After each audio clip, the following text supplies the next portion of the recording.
Talk UK, Pro Beez, Stamina for Sale, headquarters. Dream it, believe it, become it. It's a bit like the X-Men mansion. The production line is off the chain. Don't tell them that, but they're gonna think we got fees. Yeah. Hey, I'm delighted to be joined once again by the master genius in the building. Yes, sir. Tunde Ajayi. How are you? Fantastic. You know me. Always Mr. Positive. Nothing can get me down. And everything's negative. So everything that is negative, I just turn it into a positive. Yeah, we're good. Yeah, that's why I like being around you, because you know what? For some reason it gets me up. Bro, it's like, bro, wake up, man. Let's get it. It's the only way to live in this day and age.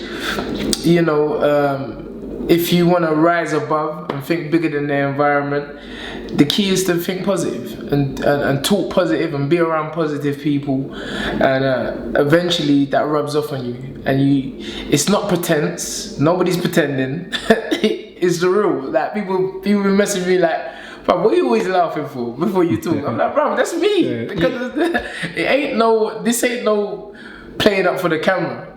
You only need to go back and look at the tapes. Yeah. From the start, I've always been like this, and I'm always gonna be like that because I know where I come from. I know where I've come from. Do you know, you kind of got that laugh like Ted DiBiase from WWF back in the day, the $1 Million Man. Ted DiBiase, I remember that. Yeah, you're going back some now, but yeah. Old school, brother. Yeah, but there's memes. My friend said to me, they're gonna be doing the memes of me soon. I'm waiting. So, you've had now a few weeks to reflect on that world title fight with Kovalev. Yes. Have you watched the tape back? No. I haven't watched the fight. You know, I said to Anthony and the team, we're gonna watch it as a team. You know, let everybody settle down, rest, relax, recuperate, reflect, and then we'll sit down as a team and we'll watch it. Because one thing about us, nobody's sugarcoating nothing. You know, we're such a tight-knit unit, Stamina for Sale, that everybody's always honest with each other. We look at things collectively, and then, you know, we pick out the positives, and then we don't call them negatives. We look at the things where definitely we can learn and grow from. And eventually, you know, when Ant gets back from holiday, when I go away and get back from holiday, I'm sure we'll all sit down and watch the tape. Yeah. Well, what's it be like? Obviously, you know, every fighter's going to have to overcome adversity at some stage in their career. Yes. As manager and trainer of Anthony Yard, I mean, how have you had to try and pick him up? Is he positive already? I mean, can you tell us? I've said this from start. You know, me and Anthony, it's a mirror. You know, it's a mirror image, it's a mirror reflection, it's a mirror thought, and it's the reason why we've got here, the way we've got here. We think the same way, the same mindset, and I was saying, you know, I mean, in this circumstance, I know Andy's not gonna be or feel 100% like me, because he's the fighter. You know, he's the one who has to deal with the lesson, you know, firsthand, because it's him, it's Anthony Yard.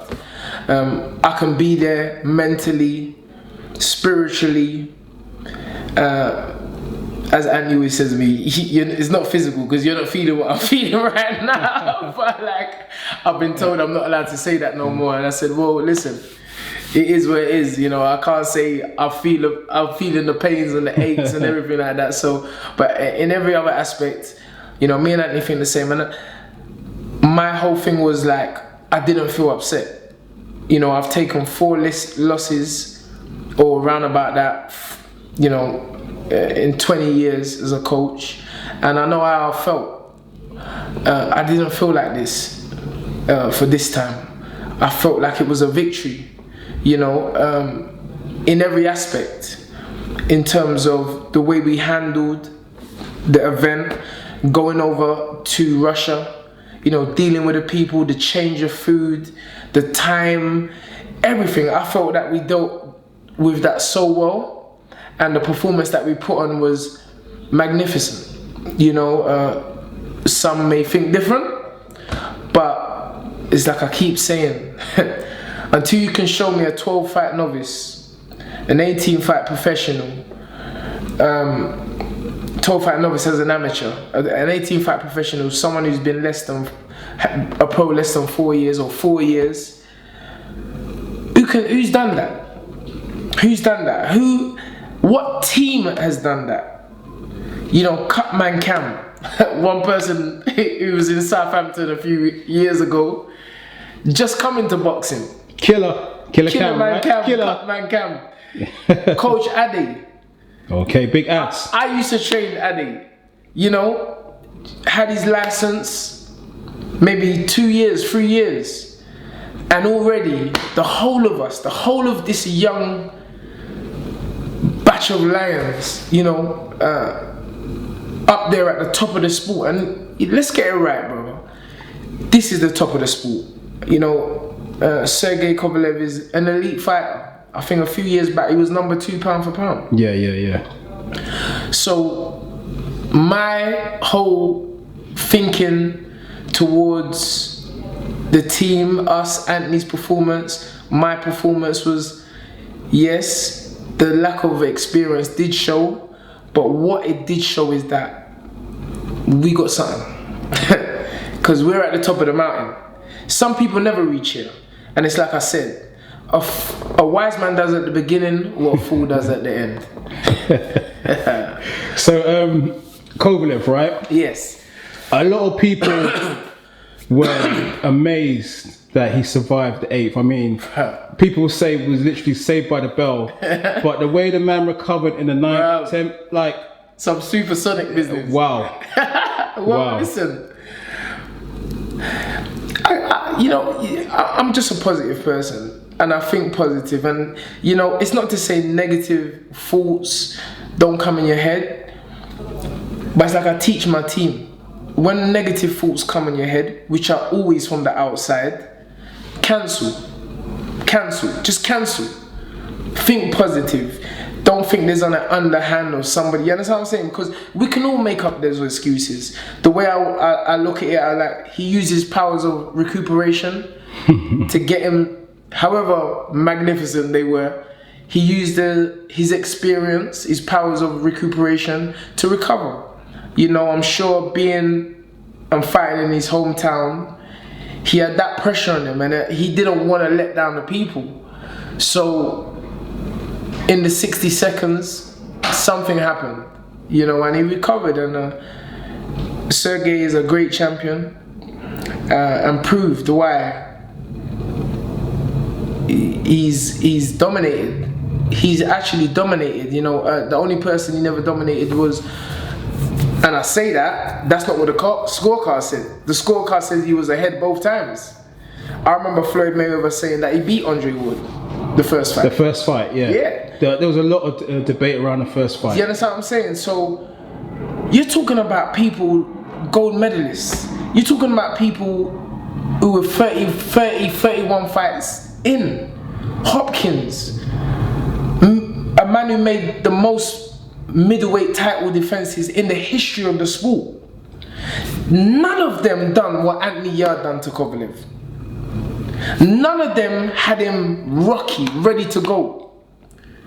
And these are guys with vast experience, so-called boxing knowledge and everything. But yet, the stats say that Anthony Yarde landed the most punches on Sergey Kovalev of any fight in his whole career.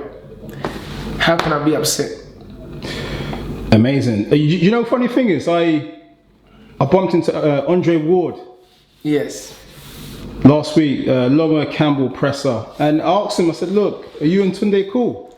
And he just said, "Look, it went nothing really bad." He said the media just kind of spun it in a way that made headlines. Yes. So it was good for both of us. Actually, he doesn't need that. He's done everything he needed to do in the sport. And you know, it's like I said on the radio, with, you know, the thing that Anthony Joshua is having with Lennox. Yeah, I said, I was happy when I saw Anthony come out like that. I said, bro, this is what I like. Taking it back to the road, baby. To the roads. That's why I keep telling man, Anthony Joshua is my guy. You understand? Because what he done is like, yes, as public figures, you have a duty to act right, to put out positive vibes or positive connotations to the people that are watching you. You don't want to start acting like some crazy person. But when it gets real, you have to show man that look, boom, like we come up rough as well. You get what I'm saying? So I'm gonna show you that there's a different side to me. And what, you can't talk to me like that. You understand? And I don't care what you've done. You're a clown. So I was happy that Anthony showed that side of himself, because it showed what I've always known, that, you know, the reason why you act a certain way in the camera, because you know people's watching you and you don't want to set bad examples. But when all said and done, we're fighters. So if you attack me, I'm gonna attack you. And I felt that Mr. Wood said something against Anthony, whether it was his opinion or not. And I'm like, bro, you ain't saying that about Anthony. Bro, I'm gonna show, man. I'm gonna talk my sorry. You see, you're making me go down to the road. This is what happens when I bring the jollof rice and them things to the crib. Yeah, but it's all love. I love Andre Ward. I love what he's done, and all respect to the brother. He's shown the way. He's been very respectful and been a true professional. So like him, I'm saying the same thing. It ain't nothing. You know, the real recognize rule. And same with Anthony Joshua. That brother, very, very beautiful human being. I wish him nothing but the best, and I know that he's gonna knock out my boy in a rematch. I know already. So talk to me. Obviously, we're talking off camera. Yes. You're not aware, but there was a comment by Bob Arum. What? Bob Arum. The big man Bob. Bob Arum was talking. Yeah, I know already. Breezy. Yeah. I listen. I don't know what he said. I've not listened to the interview. I was pressing YouTube and I saw a thing about Bob Arum talking about Tunde. Yeah. Basically, what he said is he said that Anthony Yard used to shoot Tunde. Wow, that's deep. Yeah, he said something on the line of "you should be shot," basically. Yes. Because what he was referring to, he was saying that Anthony Yard emptied the tank in the 8th. Yes. And there was no there was no advice to coach him through that. And he thinks that what? Basically, he says if Anthony Yard wants to win the world title, he needs to change his trainer. That's what he was saying. Bob. Oh, maybe Terence Crawford needs to get a new promoter. Then he might get some fights. Bro, you can't post. This man is an old man. You can't talk to me like that. You can't tell me nothing. What, Mr. Bob? Yeah, with all due respect, Bob Arum, you've been around for a long time. You know, you've promoted the biggest and best fights, Muhammad Ali eras and everything like that. But maybe you haven't seen loyalty the way, or display the way me and Anthony have loyalty. You ain't never seen a bond like Tunde, Ajayi and Anthony Yard. And you ain't gonna see anyone blaming anyone. So you're used to talking and people questioning themselves. Now you want Anthony to start saying, oh, maybe it was Tunde, maybe them tricks can't work with us.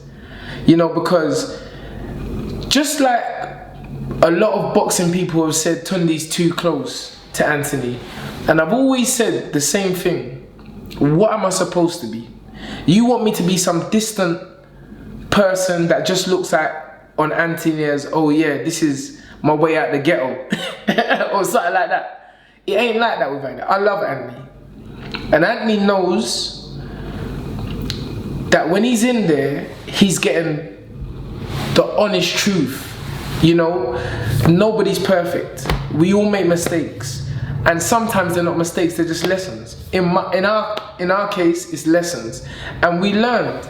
The fact is, until Bob can show me a trainer and a fighter with this amount of experience who has mixed it at this level, I ain't listening to Bob.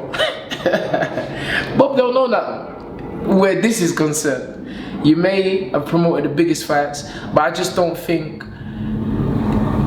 if Bob's probably got children. I'm sure he's done things to upset his children in the past. Supposing your children, after you upset them, just said, "We're leaving you, Dad." You're not going to be happy with that. So who are you to think that you can stick your nose into a relationship which is stronger than anything? Me and Anthony are together. And we told you before, it's gonna stay that way. You know, and love is the strongest force in the universe. And I love Anthony, and without talking for him, I'm sure he will tell you he loves me. You know, and any decision I made was because I know Anthony. You know, and I know where we was, and I know the opportunity we had. And guess what? If I didn't say what I said, and the fight played out the way it played out at the end, none of us would be talking about that classic 8th round. If I didn't do what I did, we wouldn't even be here. We would have listened to everybody else. But it's like I said, the reward for risk is big. I'm gonna say it again. The reward for risk is big. And myself and Anthony have come out. We edged our name in the history books on Saturday. So I respectfully say to you, Mr. Bob Arum, you don't know what you're looking at. But we're gonna be here for a long time. Maybe longer than you're gonna be around. Because you're getting long in the tooth, my friend. And it comes to the best of us. So yeah, Bob, you know, my dad always used to say, mind your own business. Mind your business, mind your own business. Don't come in our business. You know, maybe one day we might do business. So you should be mindful how you talk to people, or talk about people. Not talk to people. Mindful how you talk to people. Mindful how you talk about people, because to this day, isn't it? Why do we say that? To this day, you've never heard us talk negative about anyone in the sport of boxing. Never said anything negative about any promoter or anybody. We're living our journey, and we're doing it our way. Mr. Tunde Ajayi, it's been a pleasure to come to the Stamina for Sale headquarters. The journey continues. My gosh. Master Genius. Yes, sir. Pep Talk UK. Make sure you subscribe. We out here.